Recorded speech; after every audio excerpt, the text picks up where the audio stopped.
আসসালামু আলাইকুম বন্ধুরা, কেমন আছেন? আশা করি সবাই ভালো আছেন। আজকে আমি আপনাদেরকে দেখাবো লিবিয়া, যারা বলেন মাজরা নাই মানে চাষ করার জমি নাই, তাদেরকে দেখাবো। এই যে দেখেন মূলার চাষ, ওইদিকে মরিচ গাছ, এই যে দেখেন মূলা, এই মূলা গাছ এগুলা, ওইদিকে সিম গাছ আছে, লাউ গাছ আছে। আমার এক বড় ভাইয়ের মাজরা এটা। মাজরা হইল লিবিয়ার ভাষা, বাংলাতে বলে আর কি জমি। ওই দেখেন লাউ ফুল গাছ, লাউ ফুল আসছে। ওইদিকে সব সিম গাছ, আর এগুলা মূলা গাছ। এখানে আবার, হ্যাঁ, এগুলা মরিচ গাছ।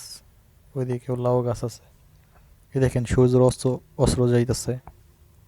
সূর্যটা ডুবে যাওয়ার আগ মুহূর্তে আমি ভিডিওটা করলাম। এই দেখেন মরিচ গাছগুলোতে লাল লাল হয়ে আছে মরিচ।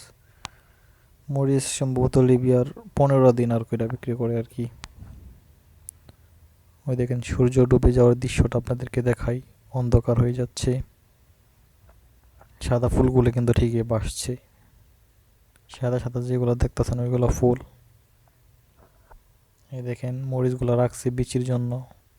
ওইদিকে লাউ রাখছে বিচি, সামনের বছর ফসল করার জন্য। মোটামুটি বড়ই আছে মাজরা, চাষের জমি। ভিতরের দিকে যাব না, এখানে ভিডিও করব। এই দেখেন ওইগুলা, যেগুলা টিনের চালের উপর উঠতেছে, ওইগুলা সিম গাছ। সিমের কেজি সম্ভবত 10 দিন, আর 10 দিন হলে বাংলার 200 টাকা কেজি পড়ে।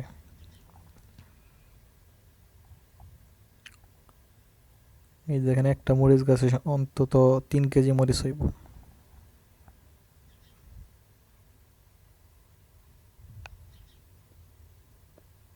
দেখেন হালকা বাতাসে গাছগুলি লড়ছে। যারা বলে লিবিয়াতে মাজরা নাই, তাদের জন্য ভিডিওটা করলাম, সবাই দেখেন।